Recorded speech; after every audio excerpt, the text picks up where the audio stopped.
Welcome to our daily show where we talk about what's going on with the fourth stimulus check update, what's going on in the United States, money, investing, what's going on in Washington, D.C., and daily news. Pretty much everything you need to know about. Literally breaking news coming out every single day. We have a brand new ruling by the Supreme Court, new breaking information on Afghanistan. Pretty much nothing good coming out of there. And as the U.S. continues to try to withdraw out of there, and pretty much anything you need to know regarding the next stimulus package, I will have for you guys here on a daily news, daily information. So let's just jump right in. I got a lot for you guys here on this show. So here we go. Okay, first up, late last night, as I told you guys this would be coming out soon, the Supreme Court throws out the Biden administration's eviction moratorium for a second time. Check this out.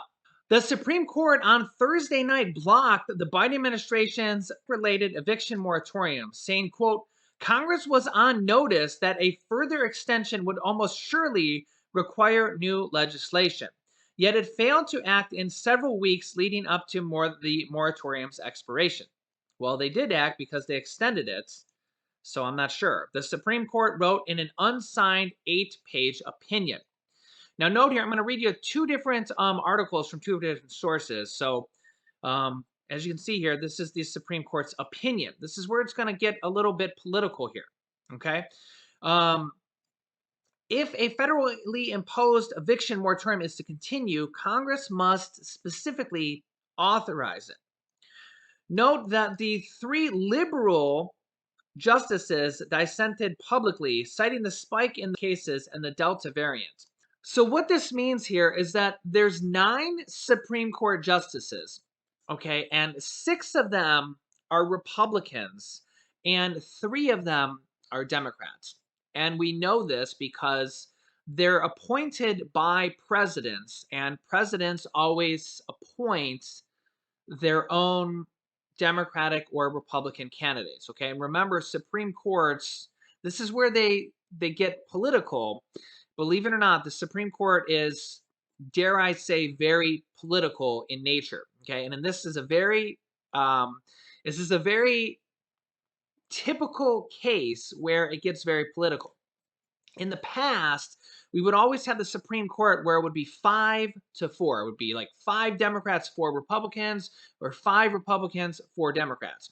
Right now, we actually have 6 Republicans and 3 Democrats. The tide turned a little bit because former President Donald Trump, in his 4 years, actually got to appoint 3 Supreme Court justices in just 4 years. And that was actually a lot. It was a real big thing. If you go back to Mitch McConnell and that whole Supreme Court justice kind of scandal where he pushed through a Supreme Court in the very last, but yet they wouldn't let Obama put in a Supreme Court justice for like the whole year in his last year of president.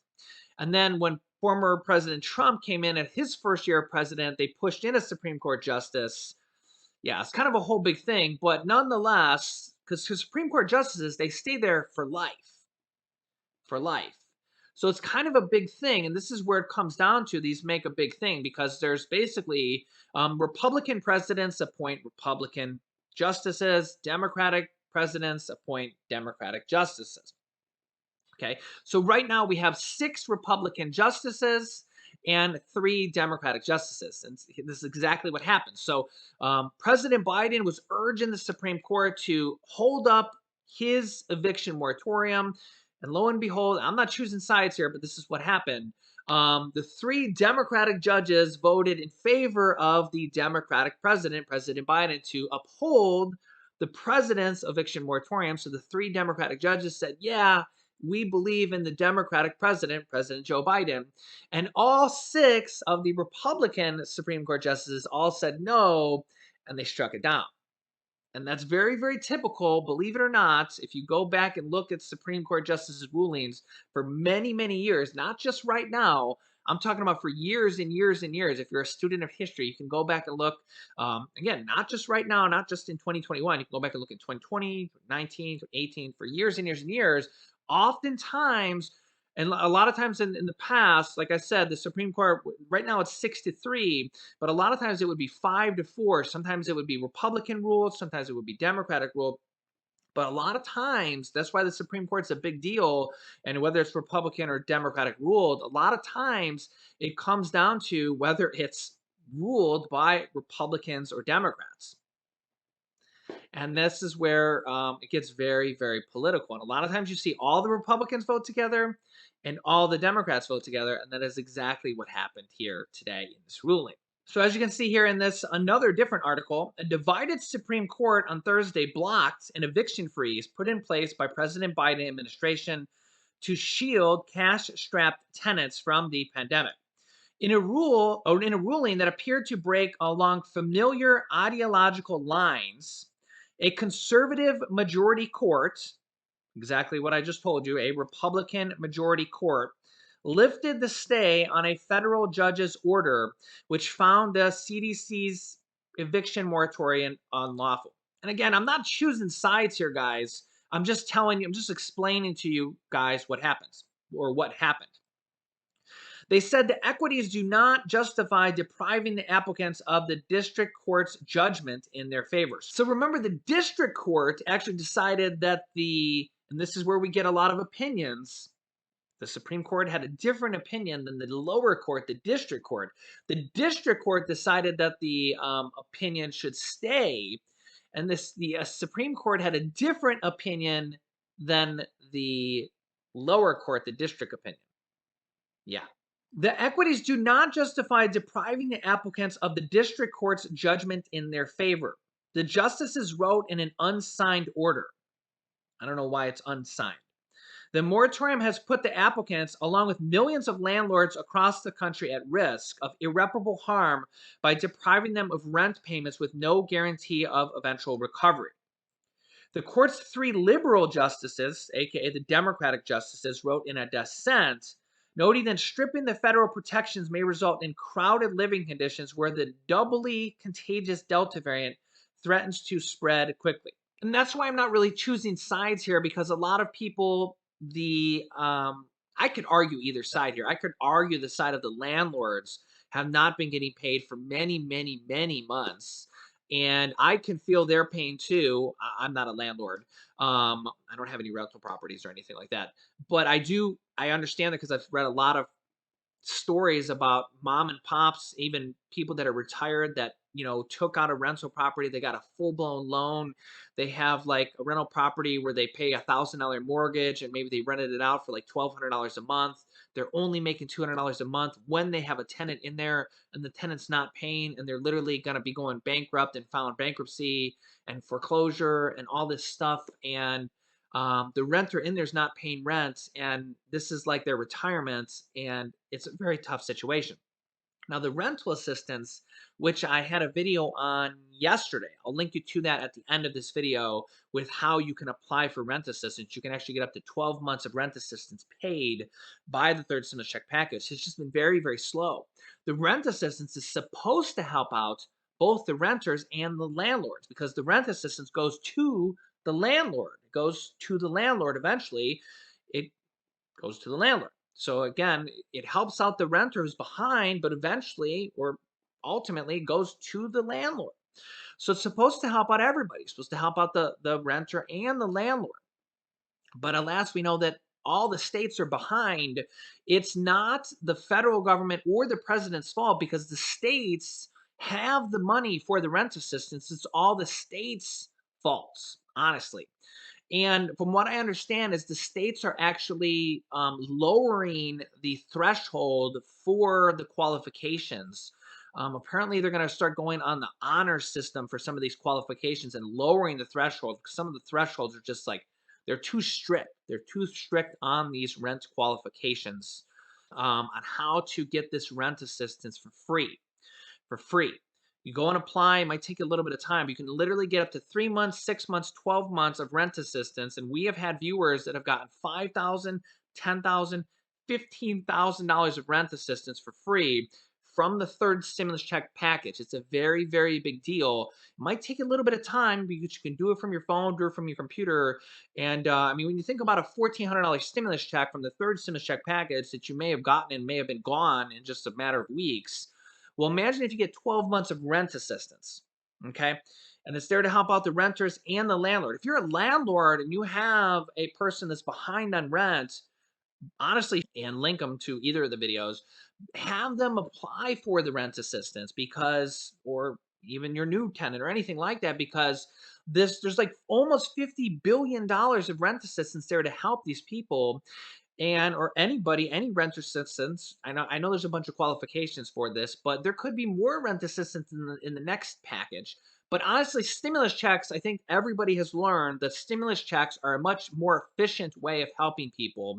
Child tax credits, adult tax credits, stimulus checks are a much more efficient way of helping people because honestly, they just go out like that.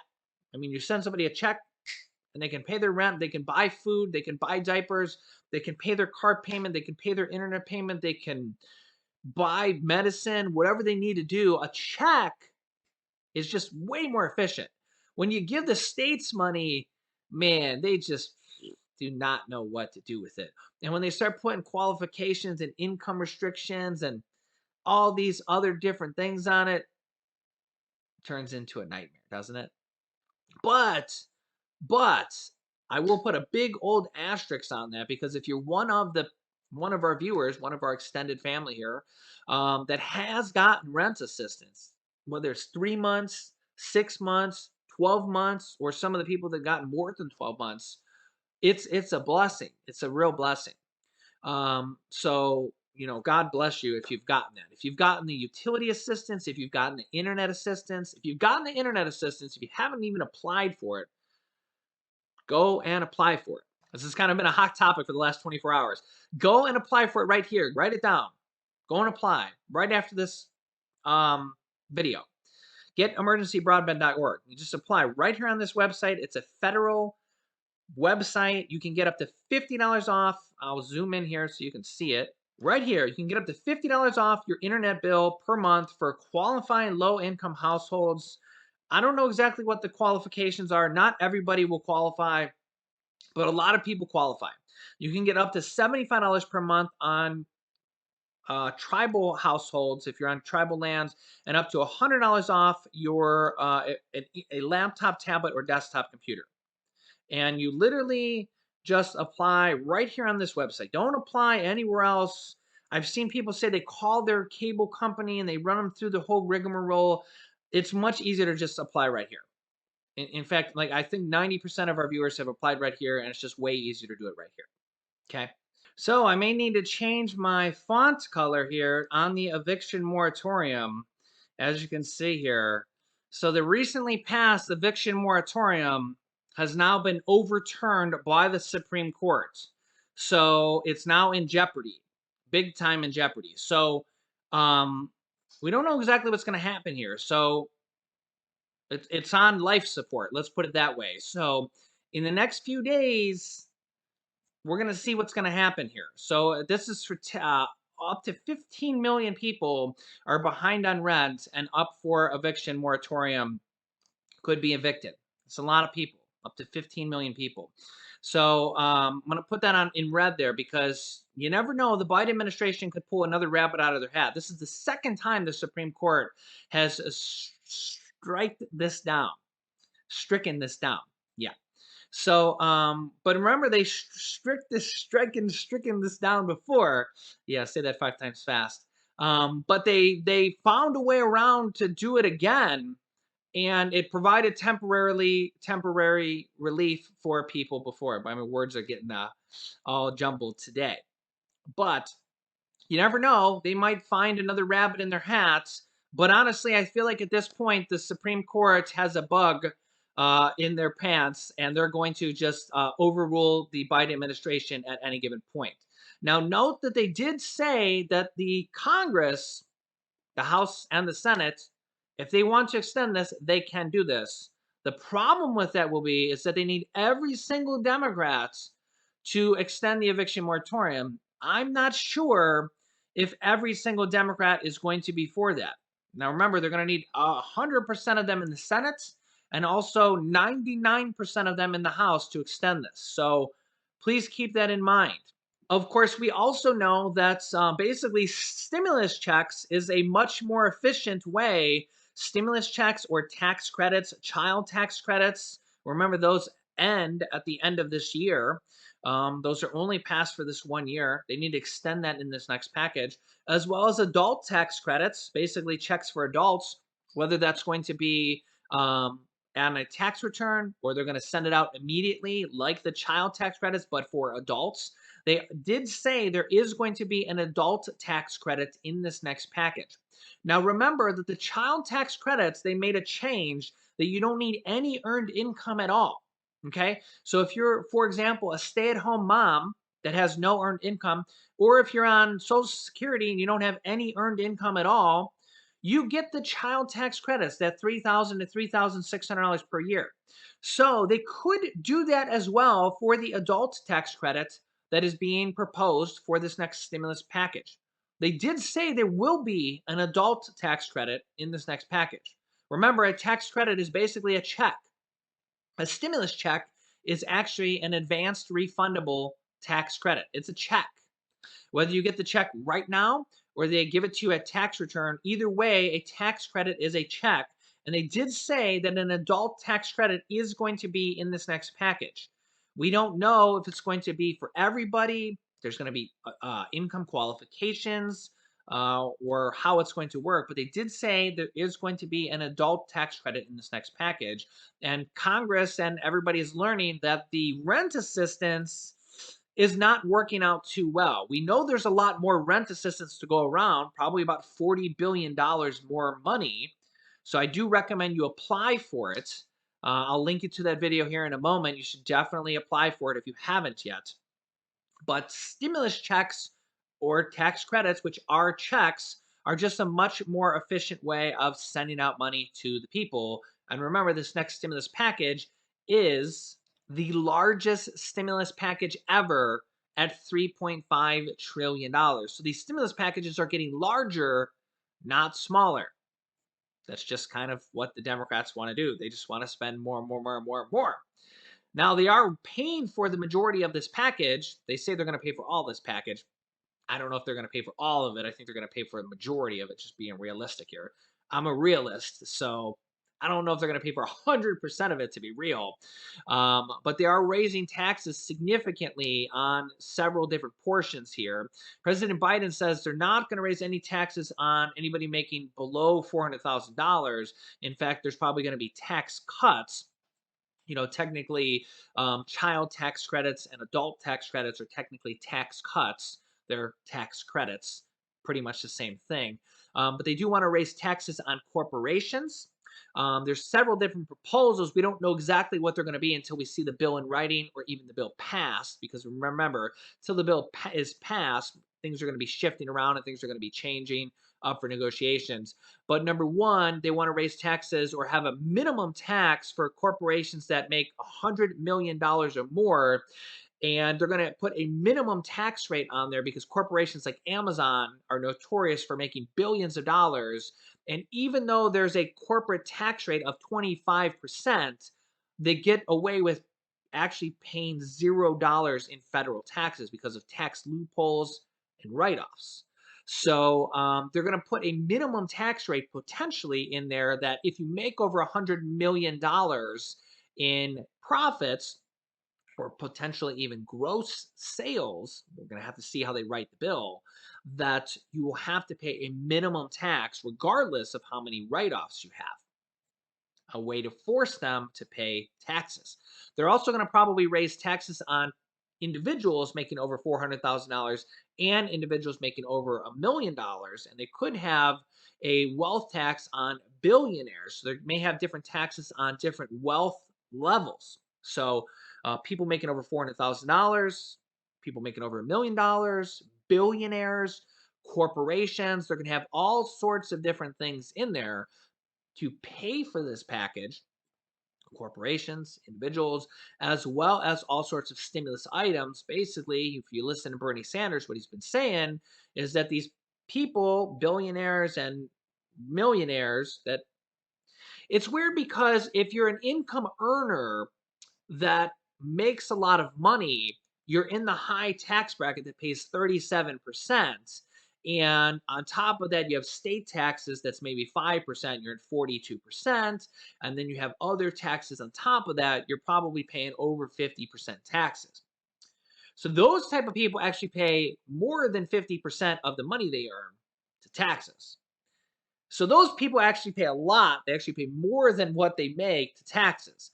But corporations get away with paying $0 in taxes, and billionaires get away with paying very little in taxes as well because all their money is in stocks. And what happens is people like Jeff Bezos, who own Amazon, or Elon Musk, who own Tesla, they have billions of dollars in their own company's stocks. So what happens is they'll have like $100 billion in Tesla stock or Amazon stock, and when it goes up by like 1%, it'll go up by like $1 billion or 2 billion or $10 billion in a day. But if they don't sell it, there's no taxable transaction. So it can fluctuate by billions of dollars in just a day, but there's no taxable transaction. So if they don't sell anything, it's a paper transaction. It's not even a paper transaction. So their wealth fluctuates, but there's no taxable transaction to tax, if you kind of follow what I'm saying. So they're going to have all sorts of creative ways on how to pay for this and also how to redistribute the money from the corporations and the billionaires to the people that need the money. So we'll see how it's all going to play out. So let me know your thoughts. I'll keep you up to date with money, investing, what's going on with our country, what's going on in the United States, and pretty much everything you need to know about. Make sure to subscribe down below. Thanks, guys, and I will see you in the next video. In the next video. In the next video.